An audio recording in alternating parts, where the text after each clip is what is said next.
president of the company one day. You think so? I think! He really believed that the idea was everything, and that when you came up with an idea, you should be able to book the profits from that idea right away. Because otherwise, some lesser man was taking the profits from the idea that some greater man had come up with in the past. When Jeff Skilling applied to Harvard Business School, the professor asked him if he was smart. He replied, "I'm smart." One of his favorite books was The Selfish Gene, about the ways human nature is steered by greed and competition in the service of passing on our genes. At Enron, Skilling wanted to set free the basic instincts of survival of the fittest. Jeff had a very Darwinian view of how the world worked. He was famous for saying once in Enron's early years that money was the only thing that motivated people.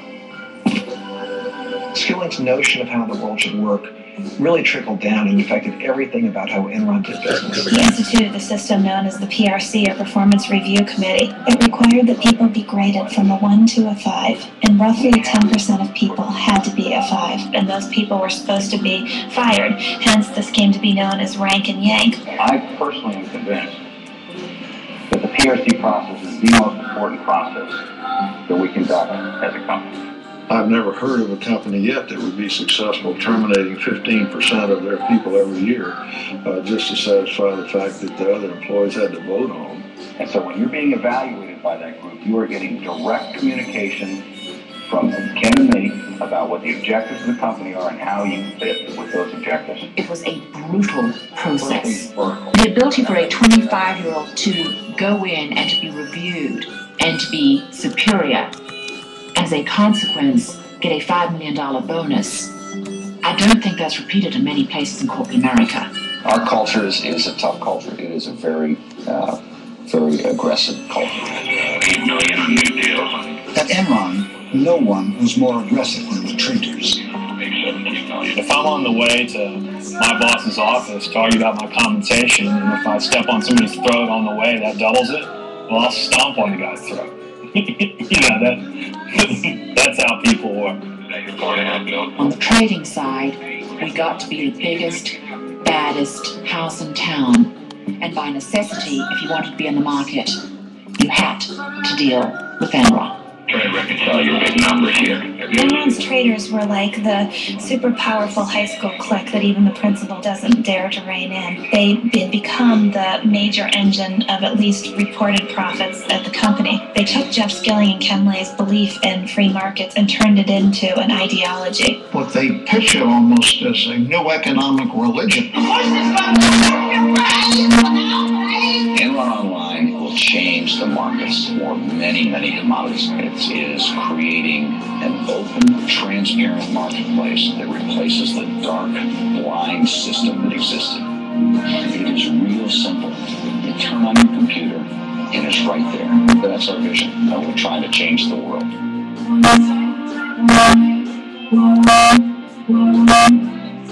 I think Jeff Skilling had a desperate need to believe that Enron was a success. I think he identified with Enron. He proclaimed at one point, "I am Enron." The other thing about people at Enron is a lot of them were former nerds, and including Jeff Skilling. He had been paunchy, he had big glasses, he was losing his hair, and Jeff Skilling one day kind of woke up and decided to change himself. And he started working out, lost a lot of weight, but he really did remake himself through sheer will and force of personality. When Jeff got LASIK on his eyes, everybody at Enron got LASIK, so nobody was wearing glasses. I think Jeff Skilling is really a tragic figure in a classic sense of the word. He's a guy that people describe as incandescently brilliant, but he's also a guy who is radically different than he at times portrays himself. He's portrayed himself as somebody who is very tightly monitored risk. In reality, he's a gambler. He gambled away huge sums of money before he was 20 years old by making wild bets on the market. So Jeff Skilling risk was madness. He was a huge risk taker. He actually talked about wanting to go on trips that were so perilous that someone could actually die.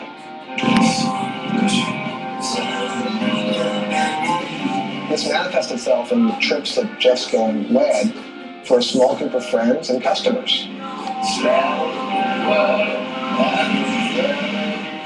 A core cadre of Enron guys used to go on these wild adventures. Andy Fastow would go, Ken Rice would go. The trips were legend. You know, we can sit and think about what strange insecurities they were trying to overcome, but it made them feel good as men. And we took a particularly memorable trip to the Baja, 1,200 miles in very rugged terrain in Mexico. This is a trip where people crash bikes. Ken Rice on the trip and he busted a lip and required a bunch of stitches. People broke bones. One guy flipped a Jeep and almost got killed. Those sorts of stories at Enron became legend. And it fed the whole macho culture of the place.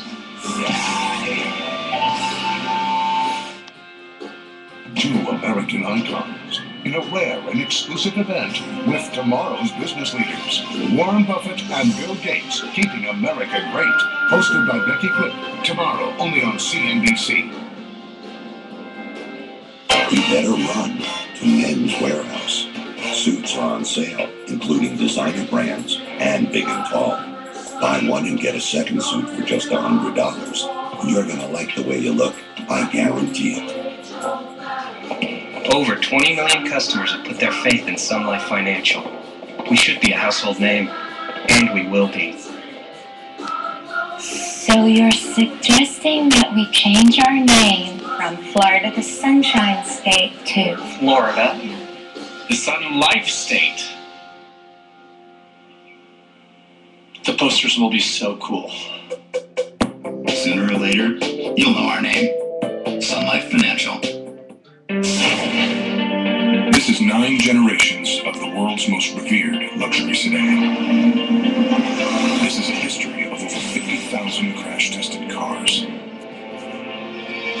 This is the world record for longevity and endurance, and one of the most technologically advanced automobiles on the planet. This is the 9th generation E-Class. This is Mercedes-Benz. It's Monday. Some people will stick with their old way of getting vitamins and minerals. Others will try incredible Total Raisin Bran with 100% of the daily value of 11 essential vitamins and minerals, juicy raisins, and crunchy whole grain flakes. Guess it's all about what kind of crunch you like. How are you getting 100%? Coldwell? Yes, Banker? I picked up security now that we have the J.D. Power and Associates Award. The locked door's probably too much? Coldwell Banker, ranked highest in customer satisfaction. You better run to Men's Warehouse. Suits are on sale, including designer brands and big and tall. Buy one and get a second suit for just $100. You're gonna like the way you look, I guarantee it. Would you like to have your advertising message reach over 150,000 viewers? Conventioneers, tourists, sophisticated travelers, and business decision makers all converge on the fabulous Las Vegas Strip daily. Did you know 80% of their dining and entertainment decisions are made after they get here? And they spend almost 6 hours a day viewing television in their rooms? Can you afford not to have your commercial message inside 80,000 hotel rooms? Talk about smarter advertising. Call 800-551-8650. Discover a smarter way to reach visitors with Cox Media. Right in your home. No one else can say all that. Last question. Is it affordable? Here's what most Hover-Round customers pay. $0.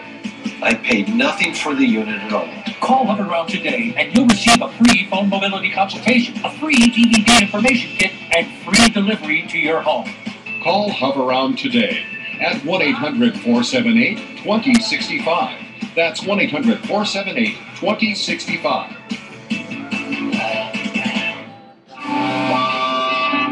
Jeff Skilling had a way of describing people that he liked. He said, I like guys with spikes. He liked somebody with something extreme about them. Ken Rice was one of the men with spikes. Was a salesman of the group. Very amiable, fun, man's man, and was the guy out selling deals to energy companies. In the case of Cliff Baxter, the company's chief deal maker, he was extraordinarily talented at just doing a deal, but he was a manic depressive. Baxter was a very bright guy, very blunt, would tell Skilling whatever he thought, was closest to Skilling personally than anyone else at the company. There was a guy named Lou Pye, who was a key Skilling lieutenant, helped build the trading business in the early years, went on to run Enron's doomed effort called Enron Energy Services. What was the job of EES that you ran? It was to sell energy services to end users, industrial